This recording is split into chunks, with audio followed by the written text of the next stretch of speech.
Hello everybody.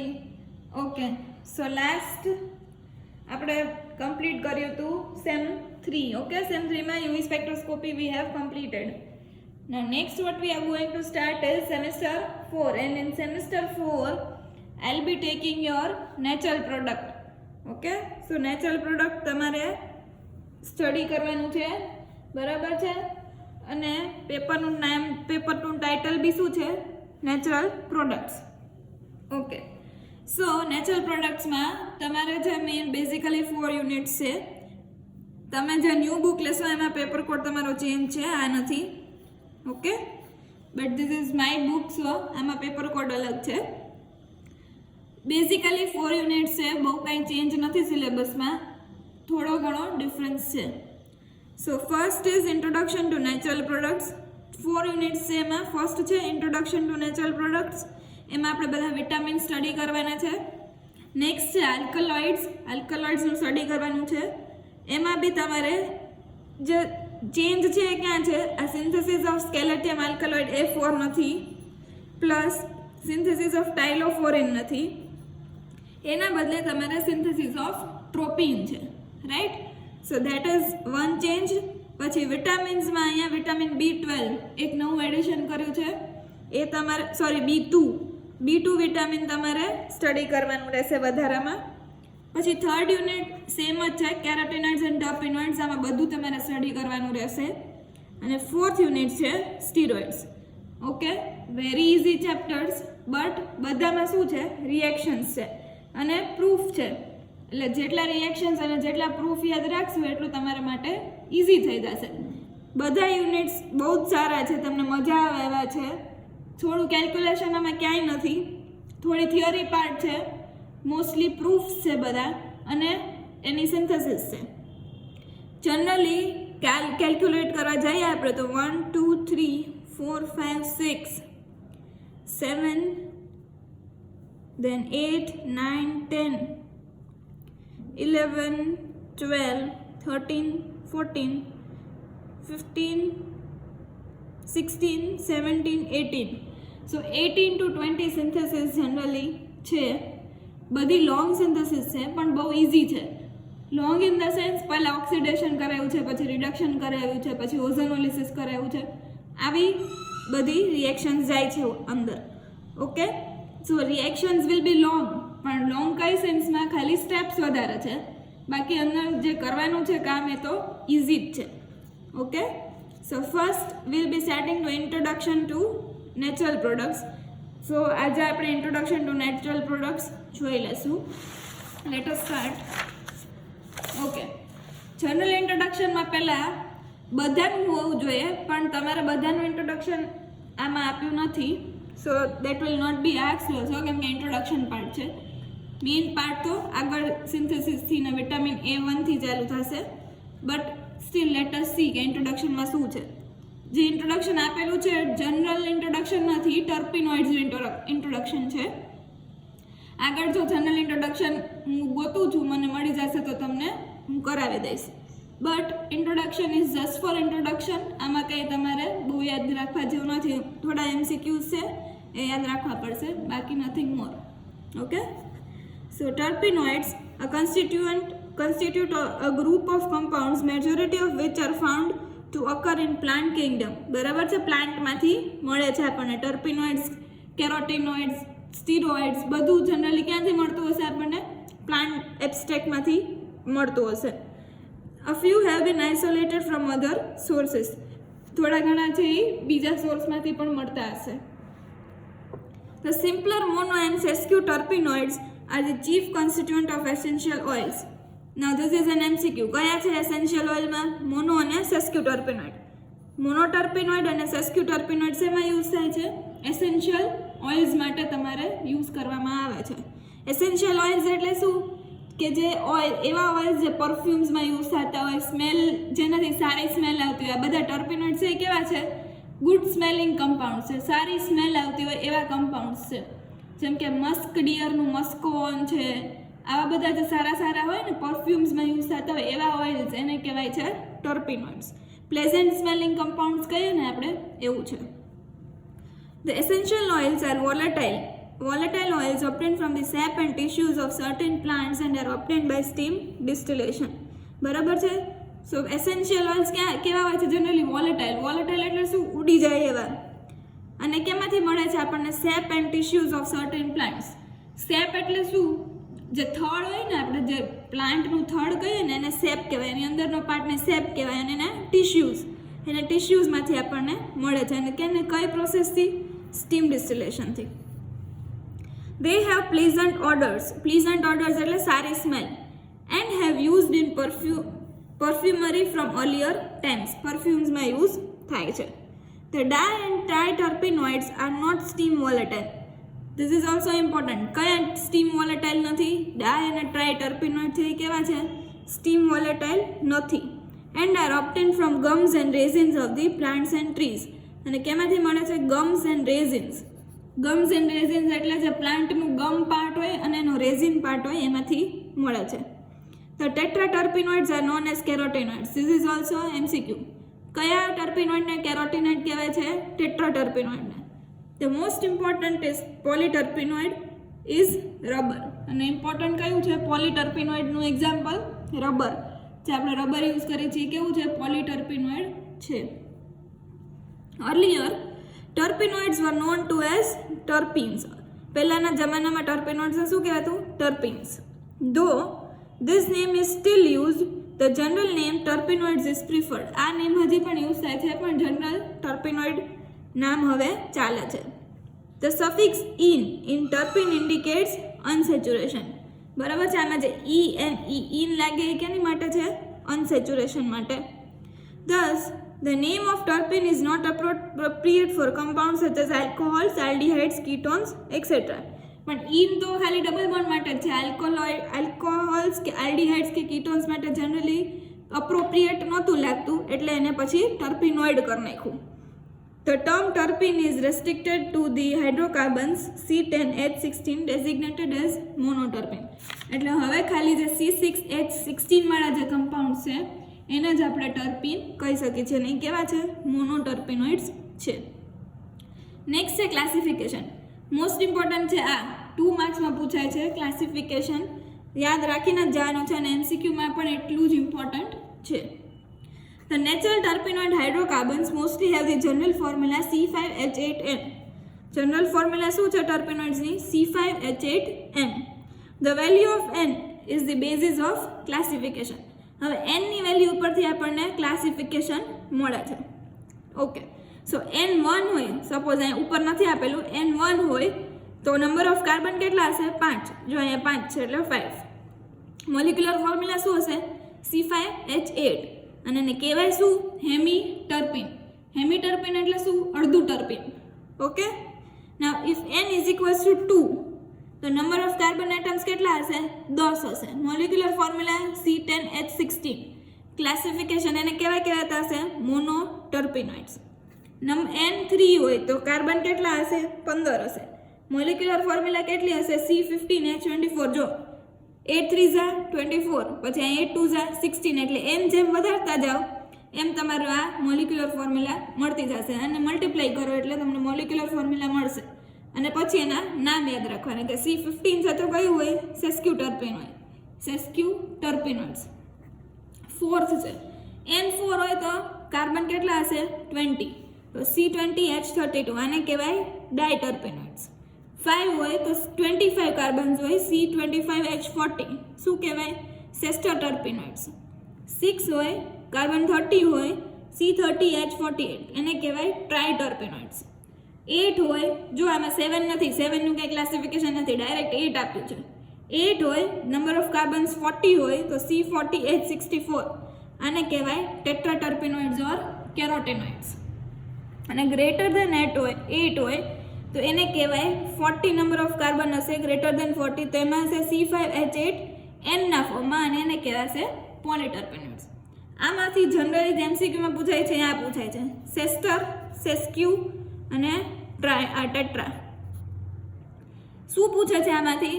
કે C15H34 વાળો કોઈ તમને ટર્પેનોઇડ આપી દે અને પૂછે કે આનું ક્લાસિફિકેશન કયો, આ કયા ક્લાસમાં આવે, તો તમારે કયું કહેવાનું? સેસ્ક્યુ ટર્પેનોઇડ. પછી એવું કે C25H40 વાળો કોઈ મોલિક્યુલ આપીને કે આના કયા ક્લાસમાં આવે છે, તો તમારે લખવાનું શું? સેસ્ટર ટર્પેનોઇડ. આવી રીતે ક્લાસિફિકેશન થતું હોય છે. Recently another class of compound known as sester terpenoids have been discovered. Recently નવો ક્લાસ પણ સેસ્ટર ટર્પેનોઇડનો ડિસ્કવર થયો છે. Besides the terpenoid hydrocarbons, the oxygenated derivatives of each class, mainly alcohols, aldehydes and ketones, also occur in nature. એટલે ટર્પેનોઇડ્સના આલ્કોહોલના ફોર્મમાં કે પછી આલ્ડીહાઇડના ફોર્મમાં કે કીટોન્સના ફોર્મમાં પણ આપણને જોવા મળે છે નેચરમાં. Now nomenclature. The nomenclature of terpenoids is discussed along with different description of different types of terpenoids. Occurrence. Terpenoids are widely distributed in nature. Terpenoids છે એ ઘણી બધી જગ્યાએ ડિસ્ટ્રીબ્યુટ થયેલું છે. Plants containing essential oils usually have greatest concentration. બરાબર છે. Plants જેમાં essential oil present હોય એવા જે પ્લાન્ટ હશે એનું કોન્સન્ટ્રેશન હશે એ કેવું હશે? વધારે હશે. Now isolation. As terpenoids are widely distributed in nature, a number of methods have been employed for isolation. બરાબર છે. હવે ટર્પેનોઇડ્સ છે એ બહુ બધી જગ્યાએ ડિસ્ટ્રીબ્યુટેડ હોય તો એની માટે ઘણી બધી જુદી જુદી મેથડ આપણે અપ્લાય કરવી પડે. શું કામ આવું કરવું પડે? કેમ કે અમુક જે ટર્પેનોઇડ્સ હોય એ વોલેટાઇલ હોય, અમુક હોય નોન વોલેટાઇલ હોય, અમુક છે ને અમુક જે આપણે રિએક્શન કરતા હોય એમાં ડિઝોલ્વ થઈ જતા હોય, અમુક ડિઝોલ્વ ન થતા હોય. આના લીધે આપણે ઘણી બધી જુદી જુદી એની એક્સટ્રેક્શનની મેથડ ડિસ્કવર કરવી પડે છે. There are 4 general methods of isolation of mono and sesquio terpenoids. બરાબર છે. જનરલ મેથડ કઈ છે for mono and sesqui terpenoid માટે? 4 છે. Steam distillation, extraction with volatile solvents, adsorption in purified fats or enfleurage કહેવાય એને, અને 4th છે એક્સપ્રેશન. ઓકે, ખાલી 4 મેથડ્સ જ છે. ડિસ્ક્રિપ્શન આનું ક્યાંય આપ્યું નથી તમને લોકોને. મેઇન પાર્ટ છે this classification. Classification is important. એ પૂછાય બી છે ને એ તમારે યાદ રાખવાનું છે.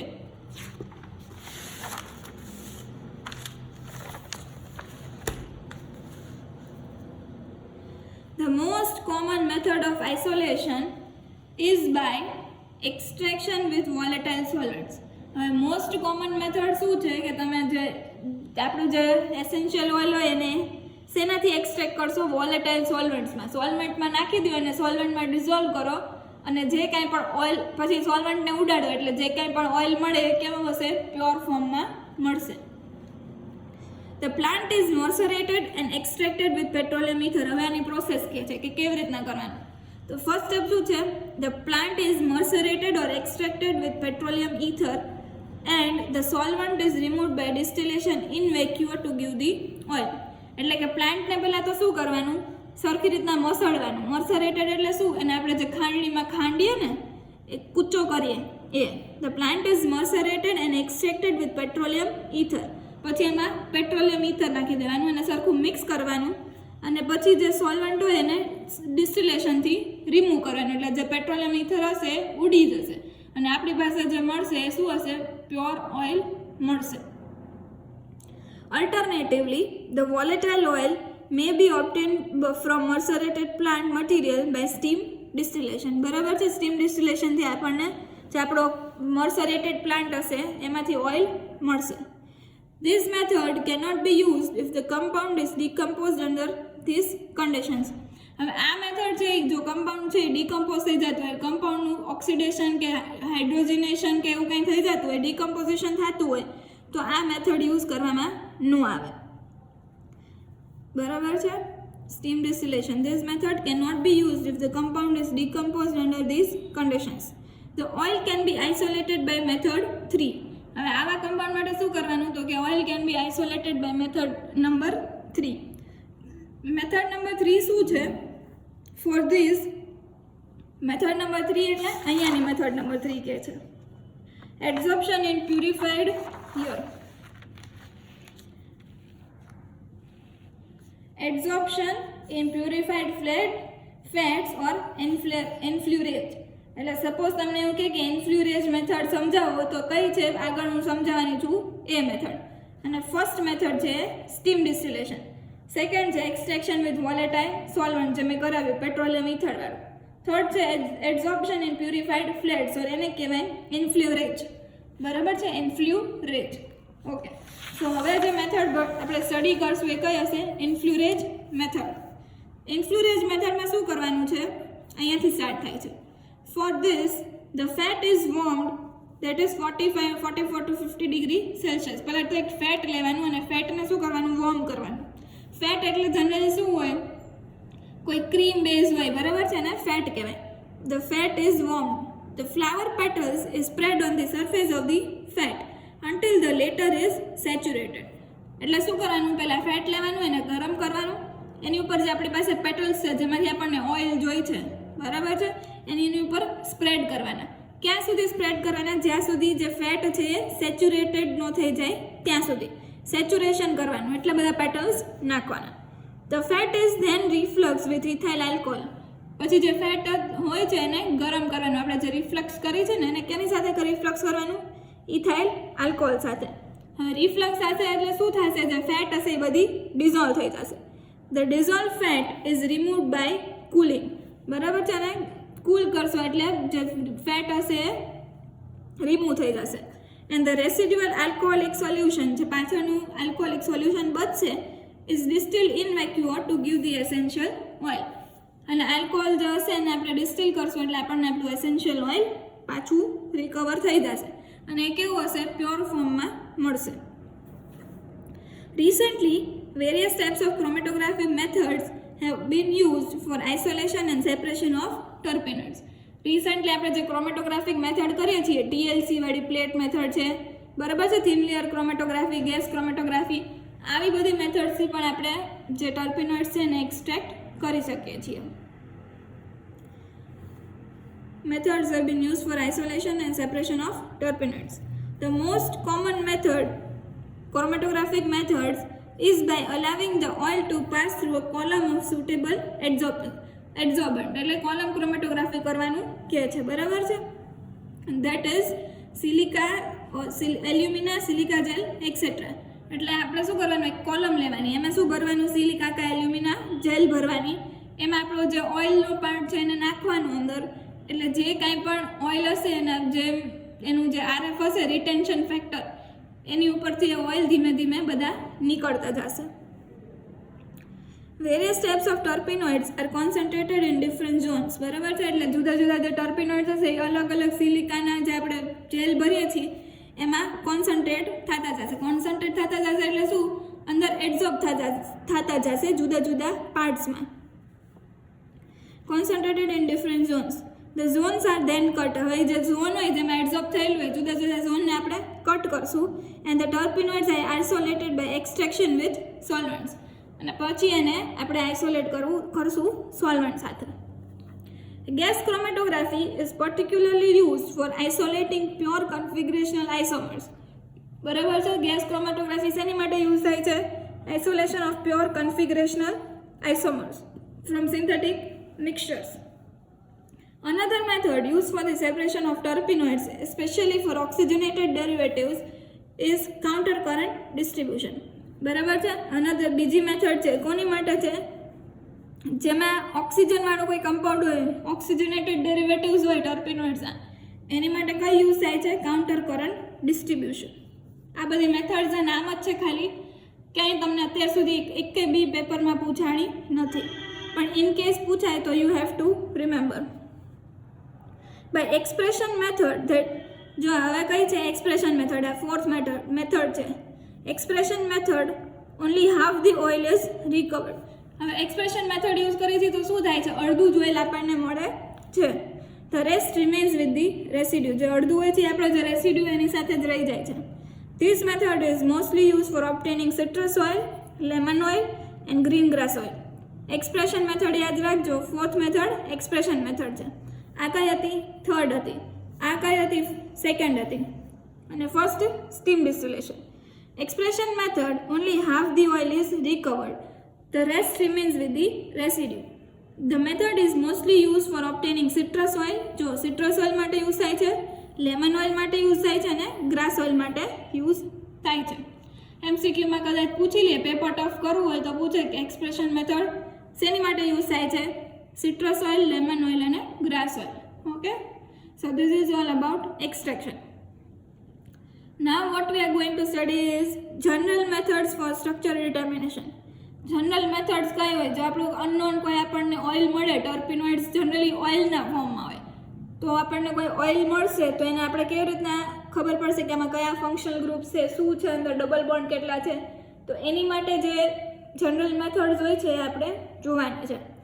આ બહુ ઓછી મેથડ્સ છે. તમારું જે સેકન્ડ યુનિટ છે ટર્પિનોઇડ્સ, એમાં તમને વધારે મેથડ્સ આપી છે. આ જનરલ મેથડ છે. આમાંથી અમુક મેથડ્સ એવી હોય કે જે ઓલમોસ્ટ બધા નેચરલ પ્રોડક્ટ્સ આપણને મળતી હશે, જેમ કે મેં તમને કીધું વિટામિન્સ છે, ટર્પિનોઇડ્સ, કેરોટીનોઇડ્સ, પછી સ્ટીરોઇડ્સ, આ બધામાં એપ્લિકેબલ થતી હોય એવી આ મેથડ્સ છે.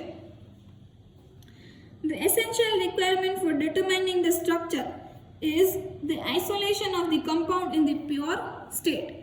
મોસ્ટ જે આપણી પહેલી રિક્વાયરમેન્ટ શું હોય કે આપણું જે કમ્પાઉન્ડ હોય એ પ્યોર સ્ટેટમાં આપણને મળી જાય. હવે પ્યોર સ્ટેટમાં મળવા માટે આ 4 પ્રોસેસમાંથી એક પ્રોસેસ આપણે કરશું એટલે આપણો કમ્પાઉન્ડ છે એ આપણને પ્યોર ફોર્મમાં મળી જશે. First of all, its molecular formula is determined by elemental analysis. Okay, so એની મોલિક્યુલર ફોર્મ્યુલા ડિટરમાઇન થશે એલિમેન્ટલ એનાલિસિસથી. એન્ડ ધ મોલિક્યુલર વેઇટ, બરાબર, મોલિક્યુલર વેઇટની વાત આવી, કેનાથી થતું હશે? આપણે ઓલરેડી સ્ટડી કરેલું છે. જો તમને સ્ટ્રાઇક થતું હોય તો માસ સ્પેક્ટ્રોસ્કોપીથી. The molecular weight is determined specially by mass spectrometry. Its structure is then symmetrically determined as follows. પછી એનું સ્ટ્રક્ચર છે એ સિમેટ્રિકલી ડિટરમાઇન થાય. પહેલાં એનો મોલિક્યુલર વેઇટ ખબર પડે, પછી એનું એલિમેન્ટલ એનાલિસિસ કરીએ, પછી આપણને આખી જેનો મોલિક્યુલર ફોર્મ્યુલા છે એ મળી જાય.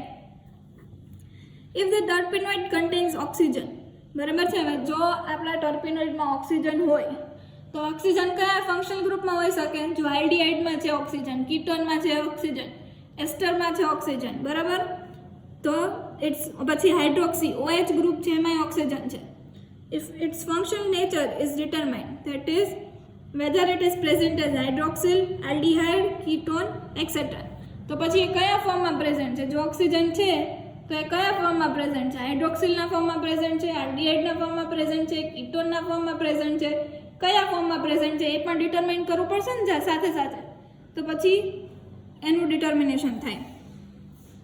The presence of hydroxy group is ascertained by acetylation using acetyl chloride or acetic anhydride. બરાબર છે.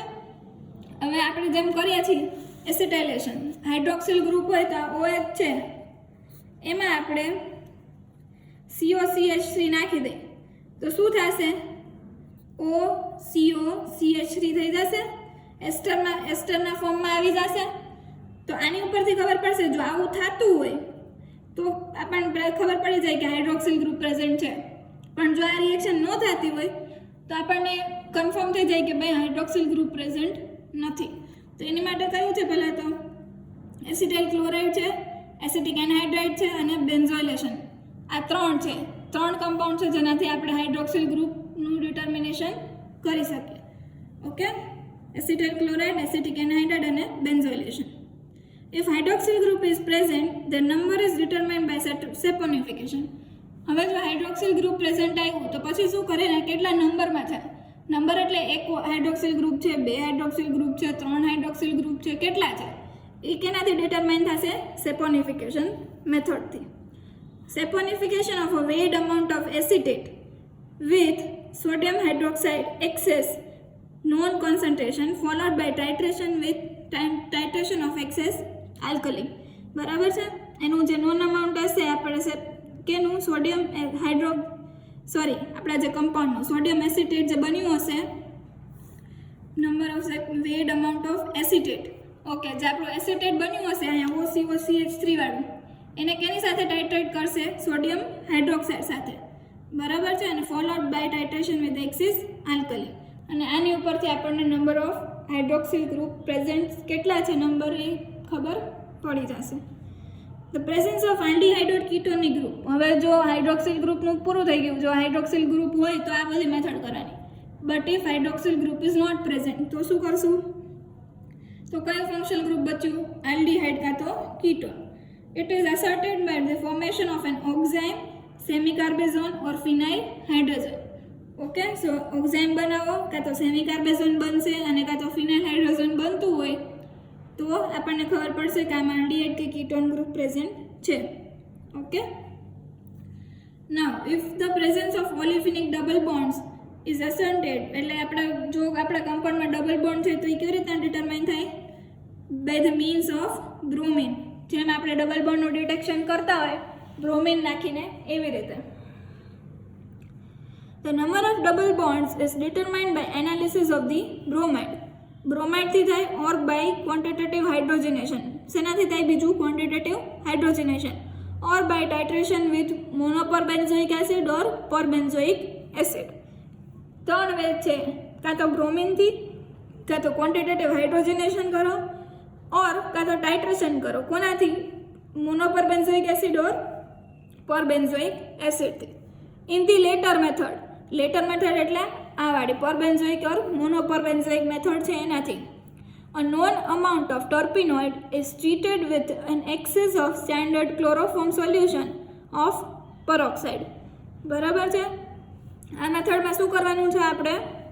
તો કે નોન અમાઉન્ટ ઓફ ટર્પિનોઇડ, આપણી પાસે જે ટર્પિનોઇડ છે એ is treated with excess of standard chloroform solution in peroxide.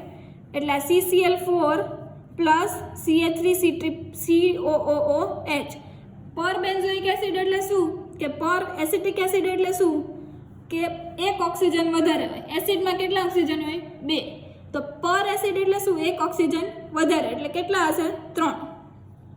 Okay, so CCl4 અને જે આપણું જે સોલ્યુશન છે પેરોક્સાઇડનું એ લેવાનું. Example, perbenzoic acid is use and the unused per acid is estimated આયોડોમેટ્રિકલી.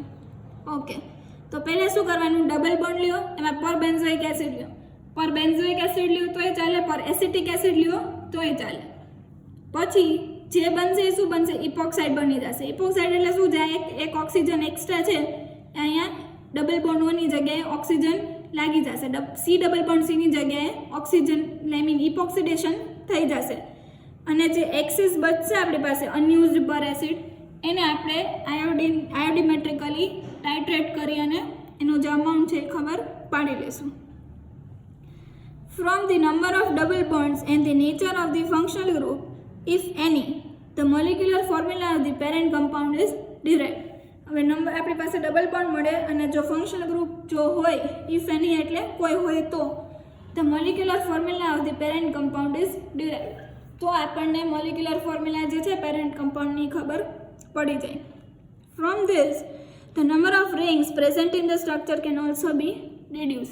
અને આના ઉપરથી આપણને નંબર ઓફ રિંગ્સ જે પ્રેઝન્ટ છે એ પણ ખબર પડી જાય. જો મોલિક્યુલર ફોર્મ્યુલા આપણા હાથમાં આવી જાય તો પછી ખબર પડી જાય.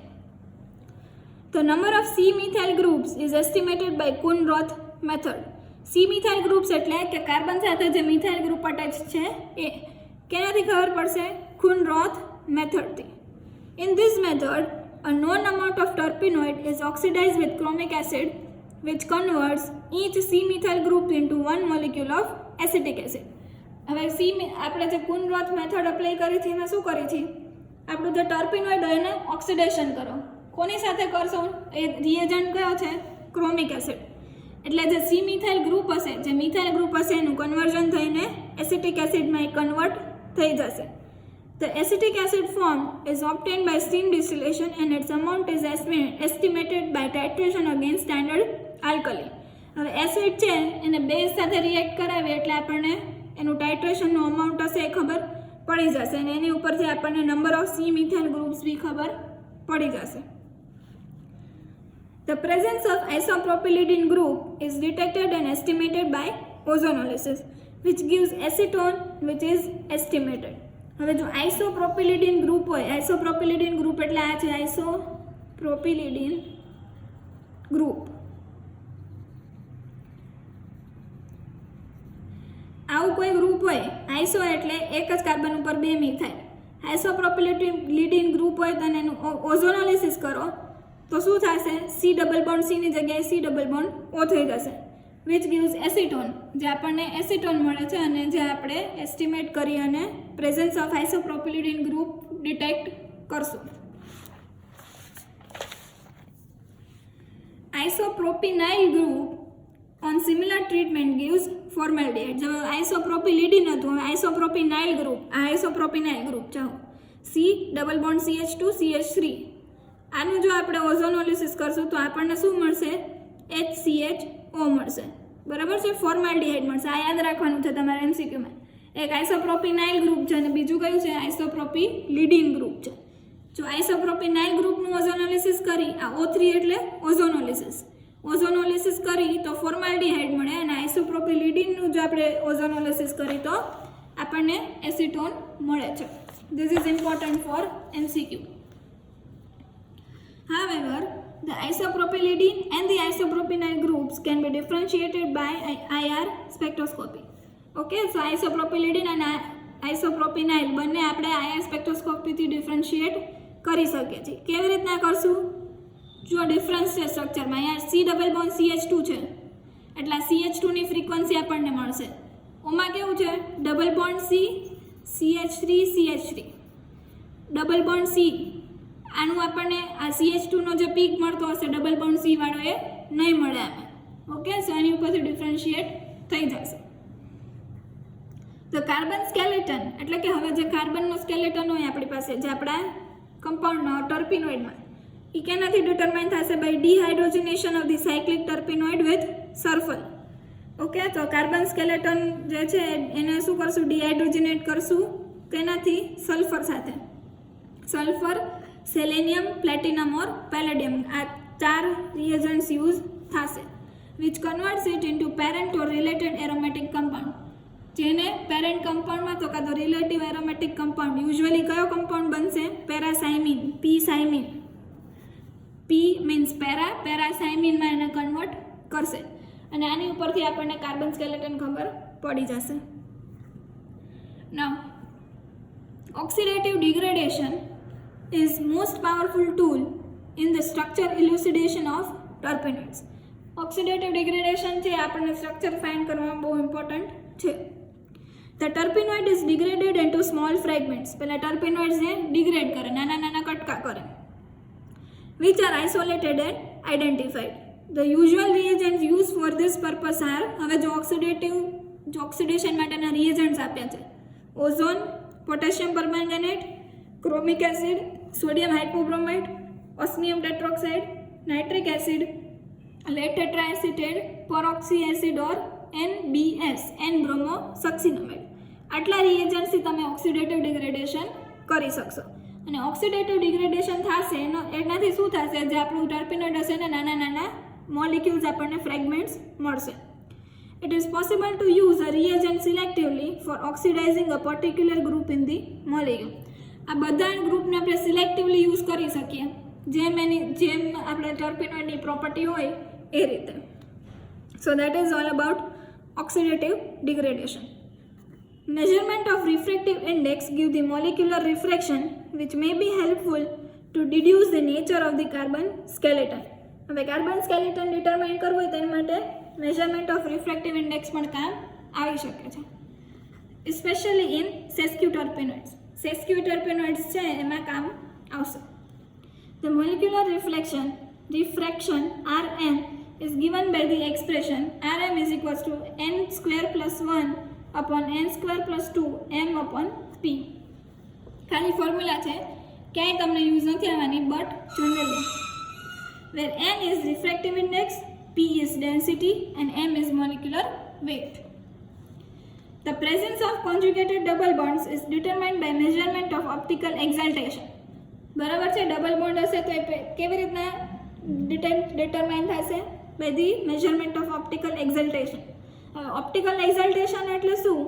The difference between the observed and the calculated value of molar refractivity. આ વાળું કેલ્ક્યુલેટેડ મોલર રિફ્રેક્ટિવિટી અને થિયોરેટિકલ મોલર રિફ્રેક્ટિવિટી, આ બેનો ડિફરન્સ કાઢશું, એની ઉપરથી આપણને ઓપ્ટિકલ એક્ઝલ્ટેશન ઓર રિફ્રેક્ટિવ એક્ઝલ્ટેશન મળશે. Zero value of optical exaltation indicates the absence of conjugated system. અને જો આપણું ઓપ્ટિકલ એક્સલ્ટેશન 0 આવે તો સમજી લેવાનું કે આપણા કમ્પાઉન્ડમાં કોઈ જ ડબલ બોન્ડ્સ નથી. Now next will be starting with થોડો બ્રેક છે, પછી હું તમને સેકન્ડ વિડીયોમાં કહું છું કે IR સ્પેક્ટ્રોસ્કોપીથી આપણે જે સ્ટડી કરેલી છે બધી એના ઉપરથી પણ કમ્પાઉન્ડ ડિટરમાઇન થાય, but that will be studying in next lecture. Okay, so that is all for today. Thank you and have a nice day.